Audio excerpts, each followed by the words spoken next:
Before megapixels and before presets, this is a film that shaped how the world remembers history. Now in this video, I'll be covering 5 of the most iconic black and white Kodak black and white films. It's going to be the Tri-X, the Plus-X, the Verichrome, the T-Max 100 and 400. Okay, let's start with the Tri-X here. Kodak introduced the Tri-X Pan film in 1940, and originally it was a sheet film rated around ASA 200. And as a side note, ASA stood for the American Standards Association. And it also had a tungsten ASA at 160, which is fast for its time. In an era where most films were much slower, Tri-X allowed photographers to shoot handheld in lower light and capture real life as it really happened.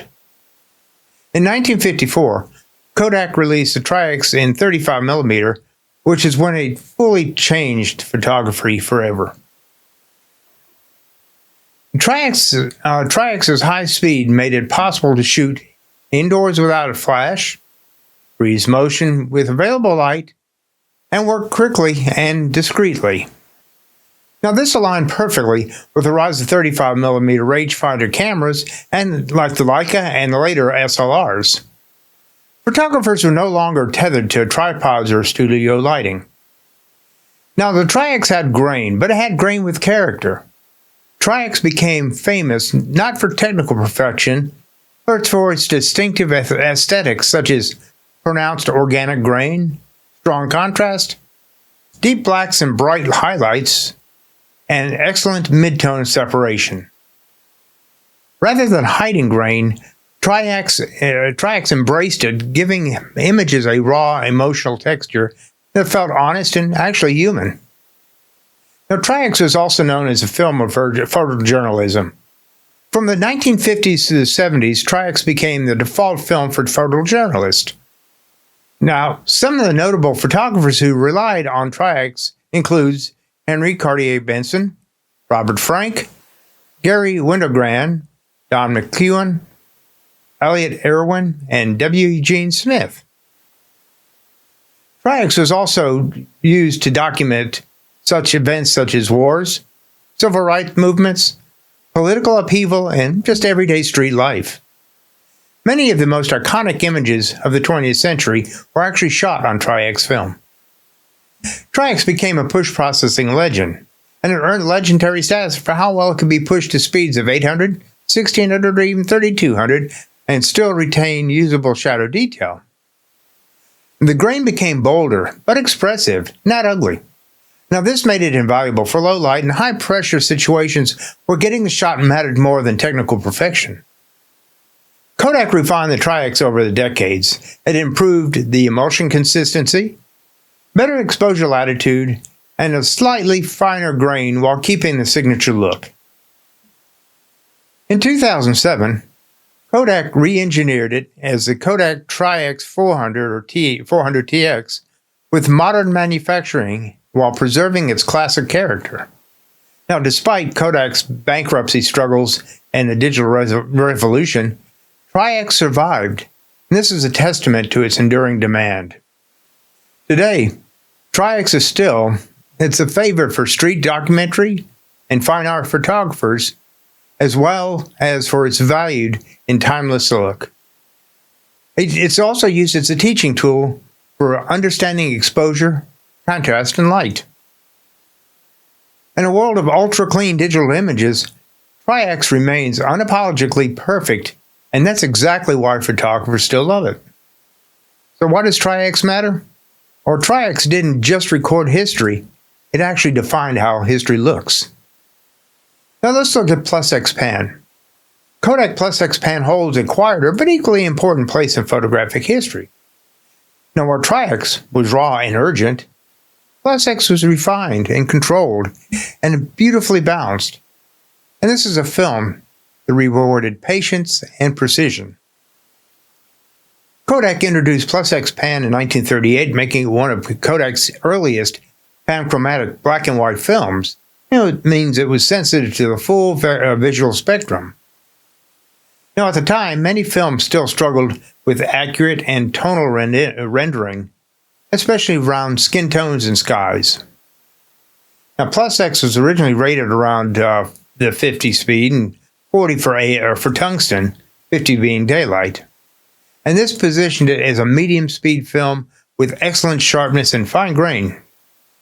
Unlike Tri-X, which has prioritized speed and flexibility, Plus-X was designed mainly for fine grain, high acutance, and smooth tonal transitions, and also is known for its excellent sharpness.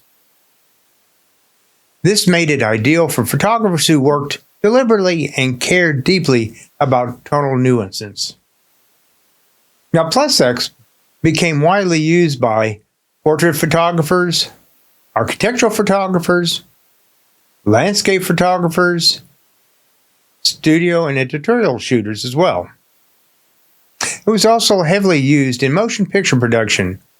Its stability and tonal consistency made it a favorite for black and white cinema and television. Plus-X also produced subtle grain, low contrast and lower than Tri-X, rich midtones, and smooth highlight roll-off. The images felt timeless and elegant, and often described as polished or classy rather than gritty. Now, as film standards evolved, Plus-X's rating shifted. Originally started around 50, speed of 50. Its later standardization went to 125 for roll film, and also Plus-X Pan 125. Now, Kodak continuously redefined the emulsion to improve consistency, reciprocity characteristics, and sharpness while maintaining that signature tonal look. Now, comparing Plus-X and Tri-X, the two films complemented each other. They did it in a perfect way. Now, while Plus-X gave you fine grain, Tri-X gave you bold grain. Plus-X had a speed of 125 and Tri-X at 400. Plus-X also focused on precision. Tri-X is on emotion. Now, Plus-X was designed for studio and daylight, while Tri-X for low light and action. Now, many photographers kept both loaded, choosing based on the subject and mood. Now, as digital photography rose and demand for medium-speed black and white films declined, Kodak was faced with a tough decision. In 2011, Kodak discontinued Plus-X Pan in still and photo formats. Motion picture versions lingered briefly before being phased out as well. Now, the loss of the Plus-X was deeply felt. There was no direct replacement to match the exact balance of grain, tonality, or speed. Today, Plus-X is remembered as a masterclass in tonal control, one of Kodak's most elegant emulsions, and a film that taught photographers how to slow down and expose carefully. Expired rolls are still treasured and occasionally shot, often with beautiful and unpredictable results. Now, why does Plus-X still matter? Well, Plus-X proved, that restraint can be powerful. It didn't shout, it whispered.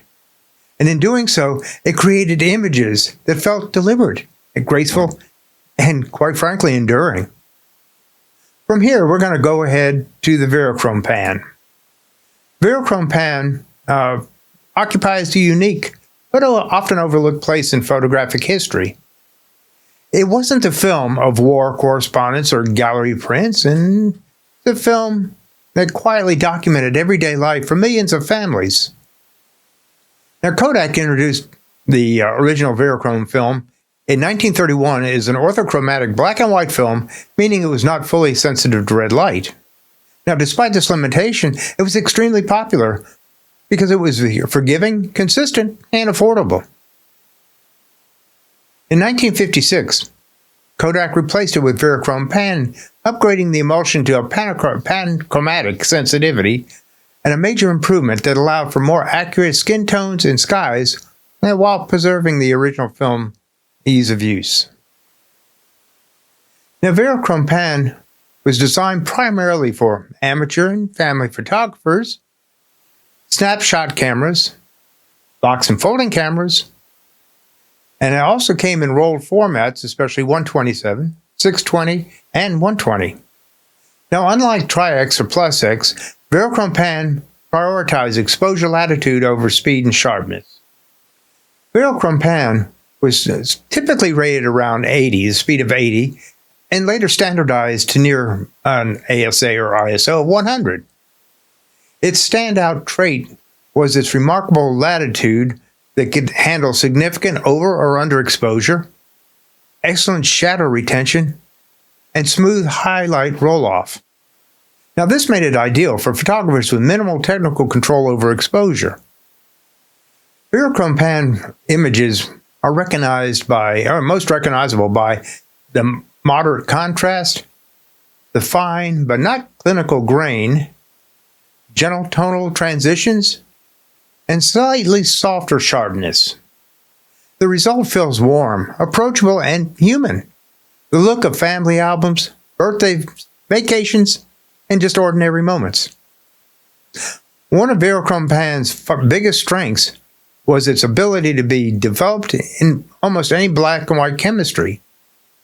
It processed in simple home dark rooms and handled by drugstores and also mail-order labs. This flexibility helps cement Kodak's dominance in consumer photography throughout the mid-20th century.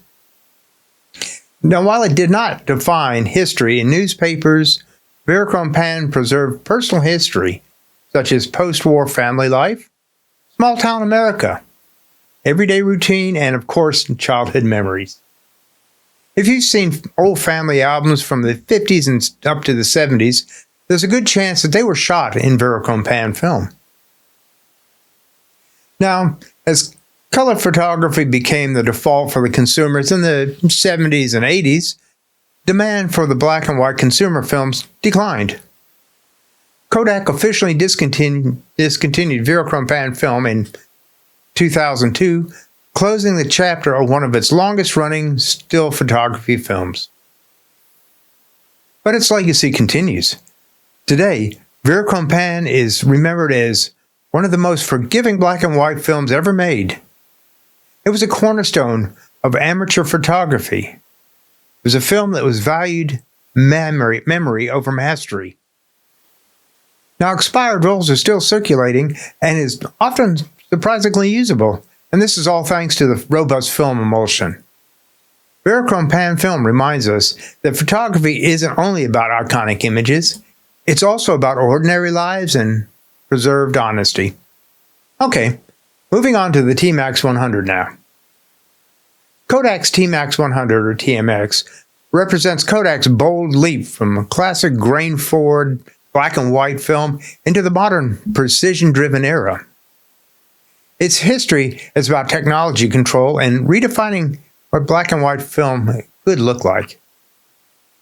Kodak introduced T-Max films in about 1986, and this unveiled a revolutionary emulsion technology known as T-grain, or better known as tabular grain. Now, unlike traditional cubic silver halide crystals, T-grain particles are flat, tabular-shaped, and this allows more efficient light capturing, finer grain, and higher sharpness with equivalent speeds. Now, T-Max 100 was released alongside with T-Max 400 as Kodak's answer to photographers who wanted maximum image quality and modern consistency. Where films like Tri-X and Plus-X embraced character and latitude, T-Max 100 embraced precision. It was designed for extreme fine grain, high resolving power, smooth tonal gradation, and a neutral contrast. Now, Kodak marketed T-Max as a film for photographers who demanded clean negatives, suitable for enlargements and professional reproductions. Now, some of the characteristics of the T-Max 100 is obviously the speed of 100. It also had the very fine grain among the finest of any of Kodak's black and white films. It also had high sharpness and edge definition, along with excellent highlight details when exposed correctly. However, unlike older emulsions, T-Max 100 required accurate exposure and development. It was less forgiving if you make a mistake. Now, T-Max 100 produces images that are clean, crisp, highly detailed, and almost transparent in grain structure. Now, this made it especially popular for uses such as landscape, architectural, studio, fine art work, and also was great for large format and medium format shooters. Now, however, it did lack the romantic grit of Tri-X, but that was the point of this film. Early users of processed Tri-X or T-Max film, that is, in traditional developers, sometimes struggled with things like compressed highlights and contrast control. Once photographers learned to pair the film with the proper chemistry, T-Max 100 earned a reputation for exceptional tonal smoothness. When released, T-Max faced skepticism such as traditionalists felt it looked too clinical, and also some missed the organic grain of classic films. However, others did embrace it as being the most technically advanced black and white film ever produced. It competed directly with Ilford's Delta 100 or Fuji Acronis, which came later. Now, Kodak redefined T-Max 100 over the years, and by doing this, they improved the reciprocity failure characteristics, better consistency, and smoother tonal curves.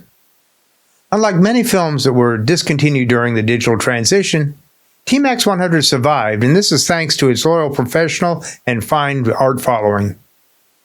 So where is T-Max today? Well, today, T-Max is still manufactured and respected for extreme fine grain, superb sharpness, and predictable and repeatable results. It remains a go-to choice for photographers who want absolute control and modern tonal rendering. T-Max 100 proved that black and white film didn't have to be nostalgic to be relevant. It actually showed innovation could coexist with traditional, pushing analog photography forward and freezing in time. Our last film is going to be the T-Max 400.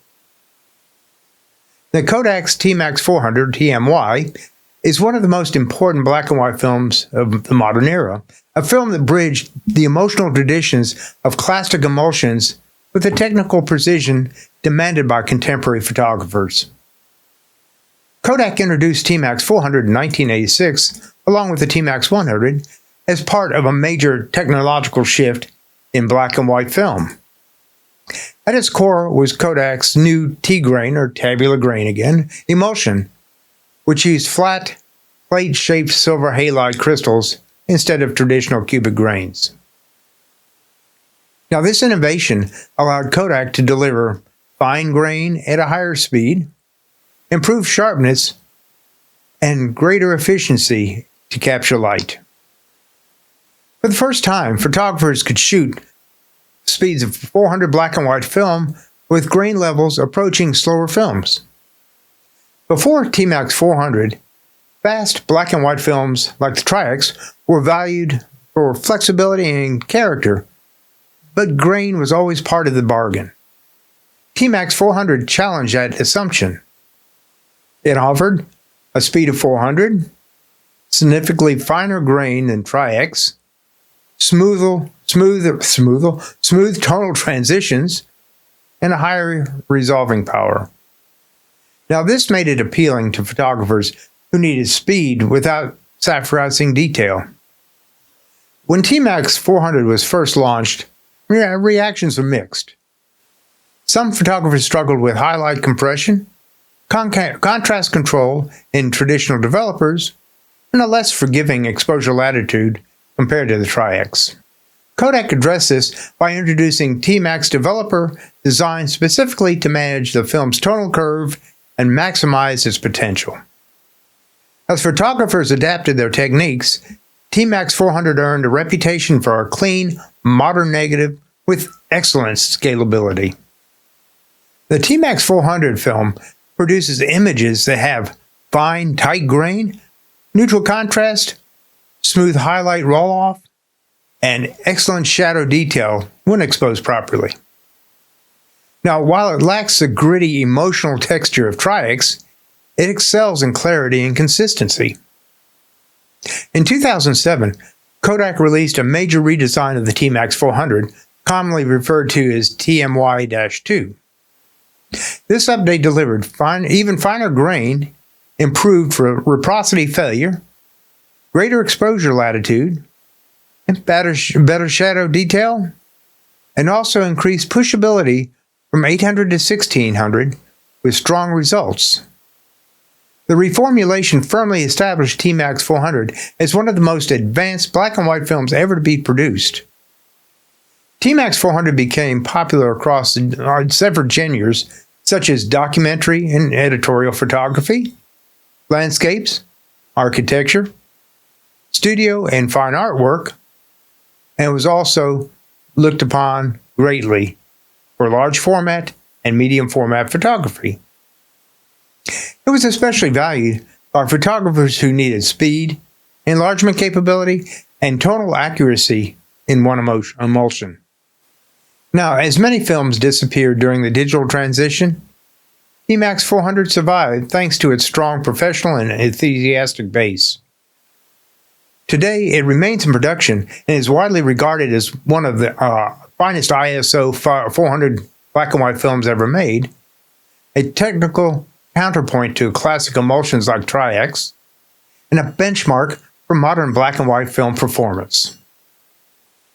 T-Max 400 proved that fast film didn't have to be crude, and that innovation could elevate traditional rather than replace it. It stands as Kodak's answer to the question, how far can black and white film be pushed without losing its soul? Well, there you have the 5 most iconic black and white films produced by Kodak. Did you use any of these films in the past, and if so, which was your favorite? Also, did you ever do your own film and print processing? If you did, tell us about it in the comments below. We'd love to hear your thoughts and memories about the days of film and print processing. Well, thanks for watching. If you want to see more topics like this in photography, like, subscribe, and click the bell to be notified of upcoming content. This is Steve. Again, thanks for watching.